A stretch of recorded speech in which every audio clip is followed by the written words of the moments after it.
परमेश्वर का मर्जी आपके लिए क्या है। ऑलरेडी उसने आपके जीवन में क्या सब कर दिया है।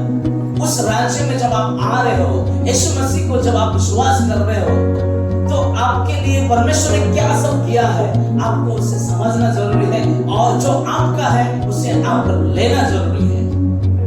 बपतिस्मा देने वाला यूहन्ना आया, उन्होंने भी प्रचार क्या किया, मन फिराओ क्योंकि स्वर्ग का राज्य निकट है। हालेलुया। यीशु मसीह भी आते हैं और वो भी क्या प्रचार करते हैं, स्वर्ग का राज्य तुम्हारे हाथ में है।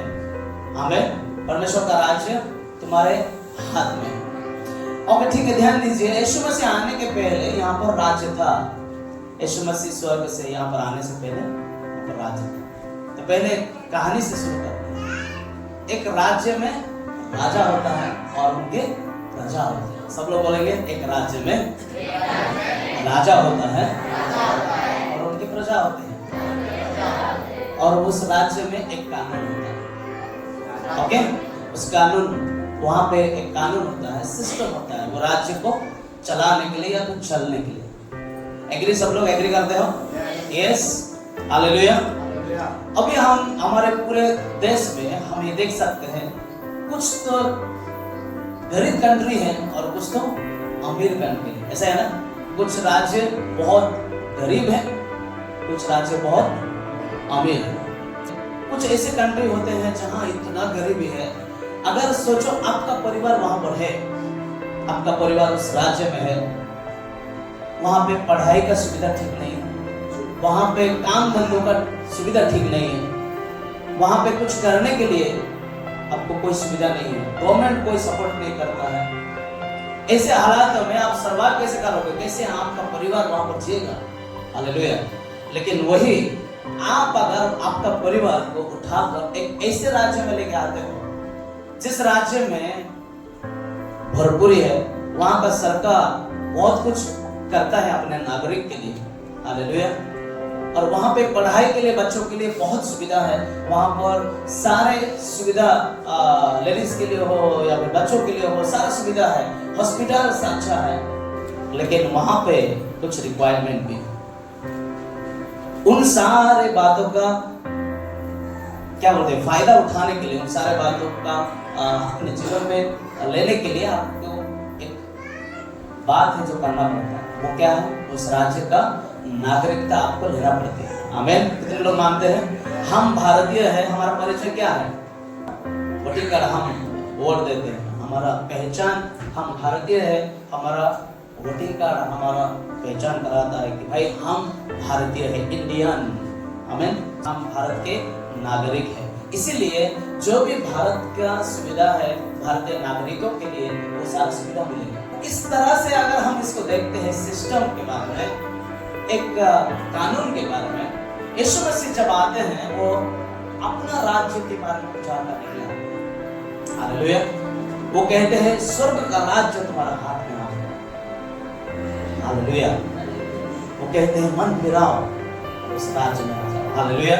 इवन यीशु मसीह जब अपने चेलों को प्रार्थना सिखाते हैं, अगर आप माथी वाली किताब 6वां अध्याय और उसका 10वां वचन देखोगे, मेरी इच्छा हाँ, जैसे स्वर्ग में पूरी होती है, हाँ, वैसे ही पृथ्वी पर भी हो।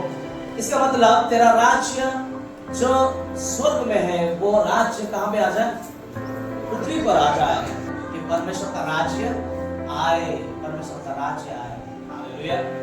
इसका मतलब हर एक के जीवन में परमेश्वर का राज्य आना जरूरी है। हर एक व्यक्ति उस राज्य का नागरिक होना बहुत जरूरी है। आमीन। हर एक के ऊपर वो इच्छा रखता है कि हर कोई उस नगर का नागरिक बने और पहचान, उस नगर का पहचान उसके पास हो, नागरिकता उसके पास हो। आमीन।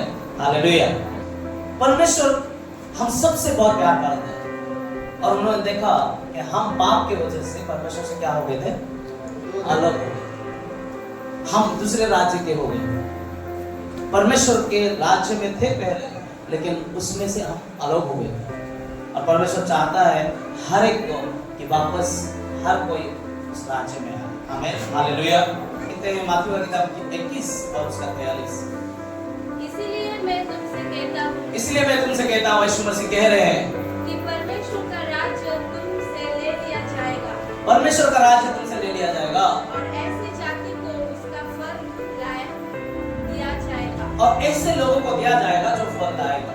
ध्यान रहिए, अगर आपके पास वो राज्य है और आप फल नहीं ला रहे हैं तो प्रभु यीशु क्या कह रहे हैं? आपके पास जो राज्य है वो दिया जाएगा और दूसरों को दिया जाएगा, जो फल ला सकता है उनको दिया जाएगा। इसलिए उसके राज्य की खोज करना, उसके राज्य में रहना, उस राज्य के नागरिक बनना बहुत जरूरी है और उसके साथ अपने फल को ले आना बहुत जरूरी है। हालेलुया। परमेश्वर के राज्य में परमेश्वर के जो सिस्टम है, जिस तरह से परमेश्वर का राज्य काम करता है, उसके बारे में ज्ञान होना जरूरी है।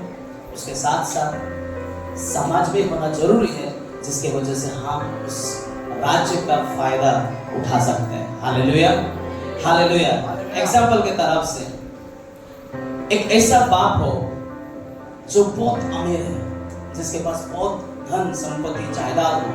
ओके, एक ऐसा बाप जिसके पास बहुत कुछ है और वो बुजुर्ग हो गया, वो चाहता है कि अपना मरने से पहले अपना बेटा के नाम पे जो कुछ भी है उसके नाम पे कर दे।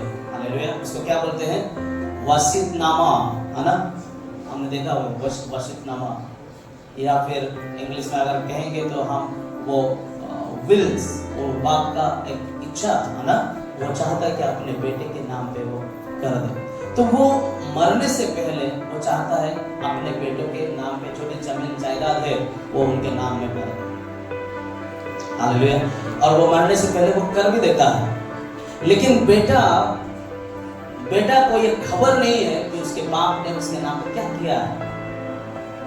बेटा को खबर नहीं है कि अपने बाप उसके नाम पे क्या कुछ नहीं रखा है। तो क्या बेटा उसका फायदा ले सकता है? और उसके पास कोई कागज नहीं है, उसके पास कोई क्या बोलते हैं, प्रूफ नहीं है, कोई पहचान नहीं है। क्या वो उन सारी चीजें जो उसके बाप उसके नाम पर किया है उसका फायदा ले सकता है? वो जाएगा, अपना कोर्ट में जाएगा, अपना ऑफिस में जाएगा, जहां के जाना वहां जाएगा और कहेगा मेरा बाप का नाम ये है, उसके नाम में जो कुछ भी जायदाद है, धन है, संपत्ति है, वो मेरा है, मुझे दे दो। वो लोग पहला बात क्या करेंगे? प्रूफ क्या है? क्या पूछेंगे? प्रूफ क्या है? हम जानते हैं तुम्हारा बाप बहुत महान है, हम जानते भी है तुम्हारा बाप का धन संपत्ति बहुत कुछ है, लेकिन तुम्हारा बाप ने तुम्हारे नाम पे किया हुआ प्रूफ किया है। हालेलुया। अगर उसके पास नहीं है तो वो उन सारे बातों का हिसाब नहीं ले सकते हैं। ओके, अभी आप तो समझ गए थोड़ा बहुत। बाइबल में दो भाग है। पहला भाग को कहा गया पुराना नियम, है ना? इंग्लिश में उससे ओल्ड टेस्टमेंट कहते हैं। क्या कहते हैं? सब लोग मिलकर कहें। और इंग्लिश में दूसरा भाग को, नया करार को, उसे क्या कहते हैं?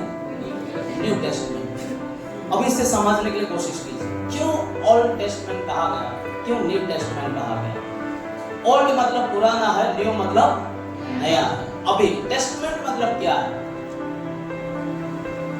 टेस्टमेंट मतलब क्या है? मैं 3 वर्ड्स लेता हूँ, 3 वर्ड्स। ओके, आज याद रखिए, 3 वर्ड्स लेता हूँ। टेस्टमेंट मतलब वाचा है। क्या है?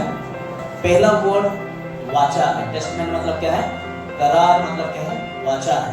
ओके, उन दिनों में परमेश्वर अब्राहम के साथ वाचा बांधता है। ओके, उसने वाचा बांधा कि मैं तेरे वंश, तेरे परिवार को आशीष करूंगा। वो वाचा है। टेस्टमेंट मतलब, अब यहाँ वचन में नहीं जाएंगे, टेस्टमेंट मतलब एग्रीमेंट है, उसको कहते हैं। क्या बोलते हैं उसको? एग्रीमेंट। इंग्लिश में वाचा को कवनेंट कहा गया। क्या कहा गया? कवनेंट कहा गया। और एग्रीमेंट भी कहा जाता है। टेस्टमेंट मतलब क्या है? एग्रीमेंट है, एक दूसरे के लिए एग्री कर लेना, एग्रीमेंट करना। हालेलुया। हमारे भाषा में एग्रीमेंट को क्या कहेंगे? सहमत, है ना? सहमत करना किसी बात को। और तीसरी वर्ड जो है उसे विल कहते हैं। अगर आप प्रॉपर्टी वगैरह का काम, जो कानून का जो लैंग्वेज है ना, उसमें अगर आप देखोगे तो विल कहते हैं, अब विल कहते हैं। इसका मतलब क्या है? वसीयतनामा, हालेलुया। उसका क्या है मतलब? वसीयतनामा है।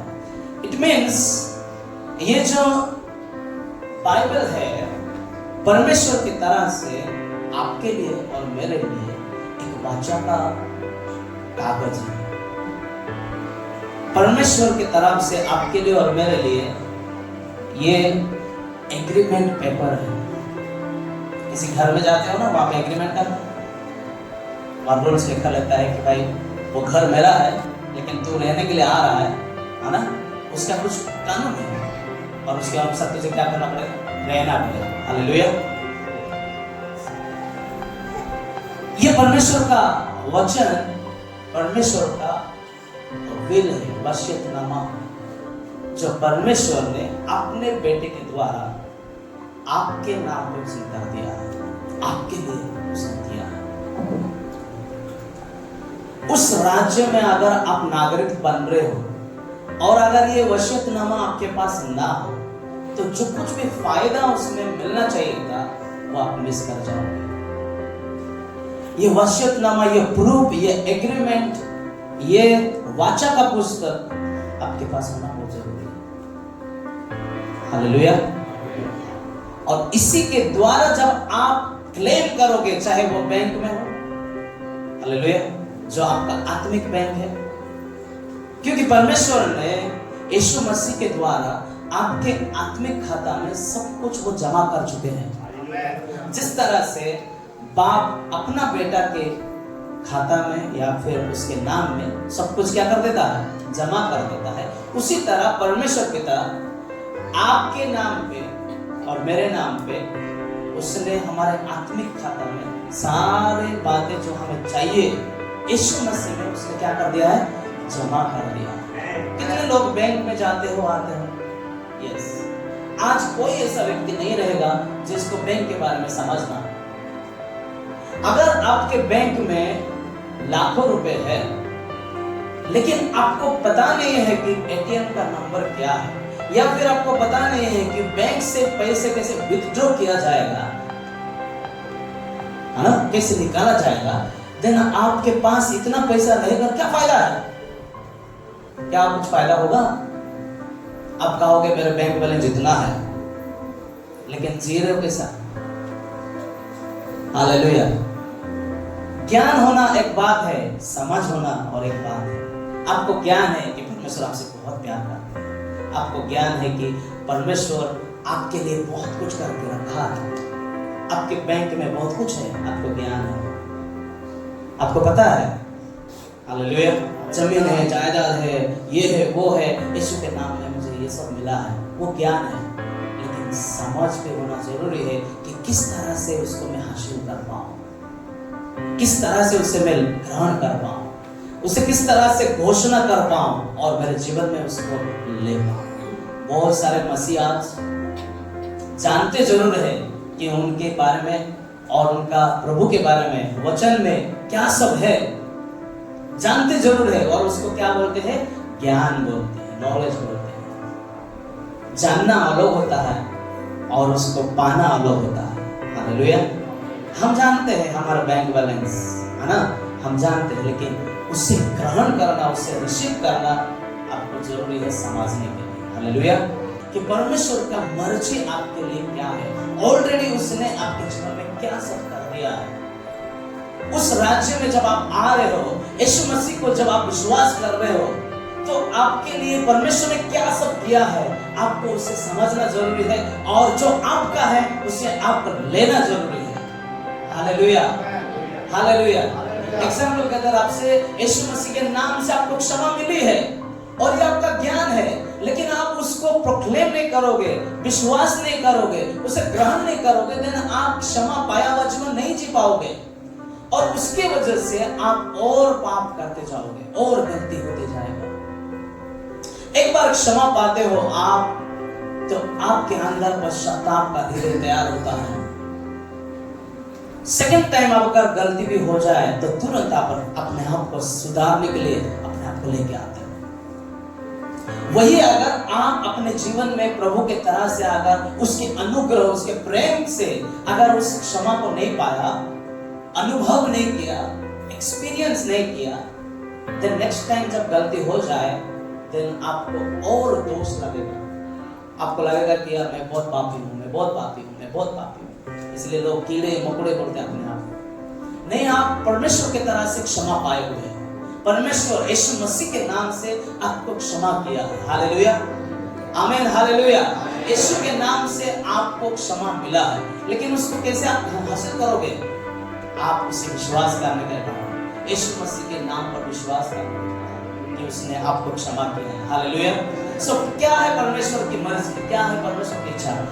परमेश्वर चाहता है कि आप भला चंगा रहे, परमेश्वर चाहता है कि आप उन्नति करें। Hallelujah, hallelujah. लेकिन पहले आप उस राज्य का सिस्टम में आना जरूरी है। उस सिस्टम में, उस कानून में जहां परमेश्वर चाहता है कि आप और मैं आत्मिक उन्नति करें। क्या करें हम? आत्मिक उन्नति करें। हालेलुया। इसलिए मत्ती का किताब 6वां अध्याय और उसका 33 में हमने क्या देखा? पहले तुम उसके राज्य की खोज करो और उसकी धार्मिकता की खोज करो, बाकी सारी बातें तुम्हारे पीछे हो जाएगा। जब आप परमेश्वर के वचन के अनुसार, जब आप उसके राज्य की खोज में हो, जब आप उसकी धार्मिकता की खोज में हो, तो बाकी सारे बातें आपके पीछे होने के लिए परमेश्वर ने वादा किया। हालेलुया। पहले तुम अपनी आत्मिक उन्नति के बारे में चिंता करो। हम खुद होकर कोई भी लत से बाहर नहीं आ सकते। हम खुद होकर कोई भी पापों से छूट नहीं सकते। हम खुद होकर कोई भी ऐसे जो बार बार गलतियां हमसे हो रहा है उससे हम आ नहीं सकते। आप 1000 बार भी आप कहो मैं आज से नहीं करूंगा, दूसरा दिन आप वही करोगे। कभी कोई अनुभव किया है यहाँ पर बैठे? मैंने किया है, इसलिए मैं आपको बता रहा हूँ। हालेलुया। हम इंसान हैं, हम रक्त और मांस का शरीर में रहते हैं और ये रक्त और मांस को जितना हमारा वश की बात नहीं है। इसलिए अगर आपको और मुझे उस पाप से छूटना है, अगर आपको और मुझे उस लत से बाहर आना है, चाहे वो शराब हो सकता है, चाहे वो कोई गलत हो सकता है, कोई काम हो सकता है, जिससे हमें बाहर आना है, तो वो आपके बल से और मेरे बल से नहीं हो सकता है। वो हो सकता है तो केवल और केवल यीशु मसीह के अनुग्रह से। आप सड़क में भीख मांग रहे हो, आप सड़क में है ना, सड़क में, और सडनली कोई बड़ा आदमी अपने कार में आता है, बहुत बड़ा आदमी अपने कार में आता है, वो देखता है अरे ये सड़क में है, वो उसके पास जाता है, क्या नाम है तेरा? नाम बता रहा मैं उसको कहता हूँ तो मेरे साथ आ जा, और उसको ले जाता है और उसको कहता है आज से ये घर, ये बंगला, धन संपत्ति आज से तेरा है। हालेलुया। तू आज से इस घर का वारिस है। उसको 1 मिनट में, एक झटके में उसको वो मौका दे देता है। हालेलुया। उसको क्या कहते हैं? एडॉप्शन। उसको क्या कहते हैं? अनुग्रह। हालेलुया। और वो कुछ किया नहीं इतना बड़ा पाने के लिए, इतना बड़ा बंगला, इतना बड़ा जायदाद, इतना बड़ा सुविधा पाने के लिए उसने कुछ नहीं किया, बस उसके बातों पर उसने विश्वास किया। वो जो व्यक्ति जिसने उसको कहा, उसकी बातों पर उसने क्या किया? विश्वास किया। ध्यान दे दो इधर, क्या किया उसने? विश्वास किया। बोलो विश्वास किया। हालेलुया। विश्वास किया और उसके वजह से एक झटके में करोड़पति से करोड़पति बन गया। हालेलुया। करोड़पति से अरबपति बन गया एक झटके में। आज एक में परमेश्वर चाहता है कि आप उसकी संतान बनो। एक झटके में आपको चाहता है कि वो सारा अनुग्रह दे, वो सारा प्रेम दे, जो कुछ उसने ऑलरेडी किया है वो आपको मिले। लेकिन कैसे हम इसका हासिल कर सकते हैं? यह हमारे ऊपर डिपेंड करता है कि मैं एग्री करूंगा क्या उसके एग्रीमेंट में, उसके वाचा के साथ मैं सहमत बनूंगा क्या, और सब कुछ बदल जाता है। हालेलुया। सब कुछ बदल जाता है जब हम उसके प्रेम का ये एग्रीमेंट को हाँ कहते हैं, वहीं पे सब कुछ बदल जाता है। जब हम उसके साथ एग्रीमेंट कर रहे हैं तो उसका प्रेम हमारे पास आती है, उसका अनुग्रह हमारे पास आता है और हमारा जीवन जैसा था वैसा नहीं होता, उससे बदल देता है। ओके, बाइबल में एक स्टोरी है, लाजरस यीशु मसीह का एक अच्छा फ्रेंड रहता और अचानक क्या हुआ, वो गुजर जाता है, बीमार होकर वो गुजर जाता है। यीशु मसीह को खबर आता है, लेकिन वो कुछ दिन देरी में वो जाते हैं और जाते जाते वो डेड हुआ होता है, उसको कब्र में रखा है। और जब जाता है उसके बहन लोग उसको मिलते हैं, बाद में फिर यीशु मसीह उनको क्या करें, विश्वास करोगे तो महिमा को देखोगे। सब मिलकर कहते हैं, विश्वास करोगे तो महिमा को देखोगे। आमीन, हालेलुया। लेकिन अगर विश्वास नहीं करेंगे तो कुछ बदलेगा नहीं। विश्वास कर्म के बिना मरा हुआ है, विश्वास कर्म के बिना मरा हुआ है। आप कहते हो कि आप विश्वास करते हो इसलिए आप आराधना कर रहे हैं यहाँ पर, लेकिन सच्ची आराधना तो आपके जीवन से जुड़ा हुआ है। सही है, सच्ची आराधना गाने से नहीं होती है, सच्ची आराधना इंस्ट्रूमेंट से नहीं होता है, सच्ची आराधना आपके जीवन जीने से होता है और वही प्रभु को अच्छा लगता है। आप कितना भी लोगों को ढोंगी बना सकते हो, लोगों को दिखा सकते हो कि मैं बहुत अच्छा करता हूँ, मैं अच्छा करता हूँ, मैं आराधना कर रहा हूँ, संडे संडे आ रहा हूँ, प्रभोजन ले रहा हूँ, लेकिन परमेश्वर को पता है आपका जीवन कैसा है।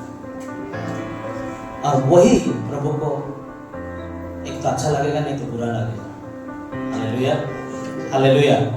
सो विश्वास एक ऐसी बात है, ध्यान दीजिए यहाँ पर, विश्वास एक ऐसी बात है जो कर्म के बिना मरा हुआ। अगर आप विश्वास करते हो कि आप यीशु मसीह के ऊपर विश्वास करते हो, तो उसका प्रेम और उसका अनुग्रह आपका परिस्थिति से हटाकर आपको नया बनाता है। क्योंकि मसीह में हम सब नए सृष्टि बनते हैं। पुरानी बातें बीत जाती है, पाप का जीवन बीत जाता है, आदतें चला जाता है, बुरे जीवन बदल जाता है, उसको बोलते हैं नया सृष्टि। अगर मैं नया सृष्टि हूँ मसीह यीशु में, तो मेरा जीवन में वो दिखाई देना चाहिए, वो बदलाव होना चाहिए। मैं बदल रहा हूँ, आमीन, हालेलुया। मैं छुटकारा पा रहा हूँ। क्योंकि लाजरस जब कब्र में था तो यीशु मसीह लाजरस को पुकारता है, लाजरस बाहर आ जा। तो वो किस तरह से आता है, उसके मुंह में ऐसा क्या बोलते हैं उसको, मुंह में अंगोछा बांधा हुआ और पूरा कपड़े से लिपटा हुआ, वो कब्र से बाहर आता है। ध्यान दीजिए, जब लाजरस बाहर आता है उस कपड़ों से ढका हुआ, तो यीशु मसीह कहते हैं लोगों को, उससे खोल दो और उसे जाने दो। हालेलुया। क्या कहते हैं यीशु मसीह, उसे खोल दो और उसे जाने दो। हालेलुया। जब तक कोई आपको खोल कर रिलीज नहीं करेगा, तब तक आप बंधन में बने रहे। लेकिन अगर कोई आपको खोल कर आपको रिलीज करेगा, जाने के लिए आपको मौका देगा, तो आप छूट जाओगे, सच में छूट जाओगे। हालेलुया। इसलिए प्रभु का वचन ध्यान दीजिए, क्या कहता है, अगर पुत्र तुम्हें स्वतंत्र करेगा तो सचमुच तुम स्वतंत्र हो सकते हो। हालेलुया। आपका जीवन को बदलाव कौन करेगा, यीशु मसीह करेगा। हालेलुया। अगर यीशु मसीह करेगा तो सच में आप बदल जाएंगे। पास्टर के ऊपर मत देखो, किसी विश्वासी भाई के ऊपर मत देखो। ये जो मैं प्रचार कर रहा हूँ, ये परमेश्वर का वचन प्रचार कर रहा हूँ। हालेलुया। ये परमेश्वर का वचन सामर्थ रखता है, ये परमेश्वर का वचन में पावर है, सामर्थ है। अगर आप विश्वास करेंगे तो आप महिमा को देखेंगे। किस तरह का महिमा, आपका जीवन बदलते हुए, आपका परिवार बदलते हुए आप महिमा देखोगे। हालेलुया, ये हालेलुया। और अगर आप विश्वास करते हो तो आपके लिए, आमीन, अगर आप विश्वास करते हो तो वो आशीष, वो बरकत, वो चमत्कार आपके लिए है। हालेलुया। वो कपड़े से लूज करने के लिए उसने कहा, क्या है वो कपड़ा, वो कब्रिस्तान में पड़ा था, वो वैसा ही उठ कर आया, ऐसे ही उठ कर आया। जान है, लेकिन जो पुराना कपड़े उसमें बांधा हुआ था, वो ऐसे ही वो बाहर आता है। कोई तो चाहिए उसको उन सारे कपड़ों से आजाद करने के लिए। कोई तो चाहिए उसको वो बंधन से आजाद करके उसको आगे भेजने के लिए। हालेलुया। इस तरह से हमारा जीवन भी मसीह यीशु में नया जीवन होने के बाद भी, हम लोग बपतिस्म लेने के बाद भी हमारे जीवन में उन सारे पुराने कपड़े, पुराने आदतें, पुराना जीवन वो हमारा पीछे पीछे आया होता है। हालेलुया। हम बंधनों में होते हैं, हम लोग बहुत सारे बुरे लत में होते हैं, और इसीलिए प्रभु का वचन बहुत जरूरी है, बहुत जरूरी है। अगर ये वचन आपको आपके जीवन में आएगा तो उन सारे बातों से आपको आजाद करेगा। हालेलुया।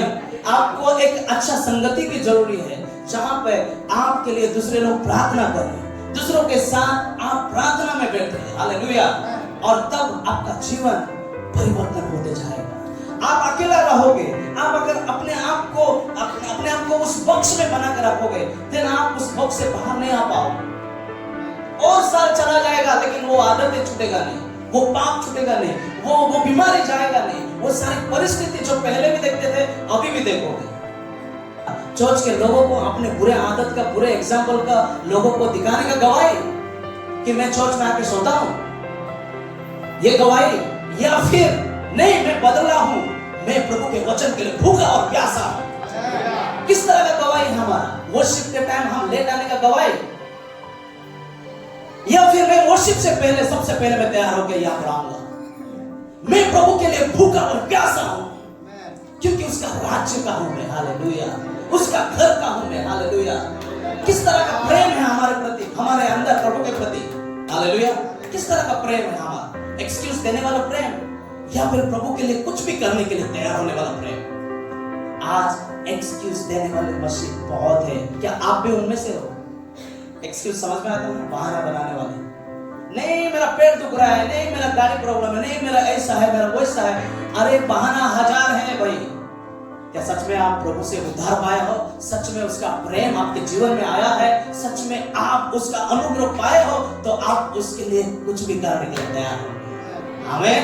क्योंकि यीशु मसीह ने भी जब देखा स्वर्ग से आपको कि आप नाश होने वाले हैं, तो सब महिमा, सब सिंहासन, सब छोड़कर वो आपके लिए आया।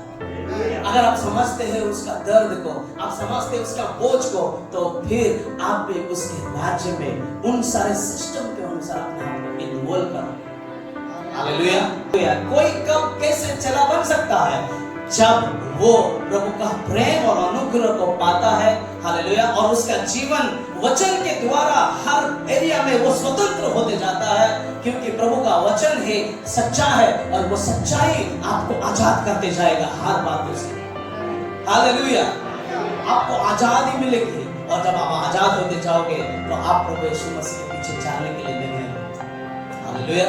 नहीं तो बहाना बहुत मिलेगा, और आप बहुत सारे बातों में आप मिस हो सकते हो। हालेलुया। तो इसीलिए जरूरी है कि प्रभु के वचन के द्वारा आपको आजादी मिले, आपको छुटकारा मिले, और जो वसीयतनामा परमेश्वर ने आपके लिए और मेरे लिए रखा है उसका फायदा हम लें। आमीन। हालेलुया।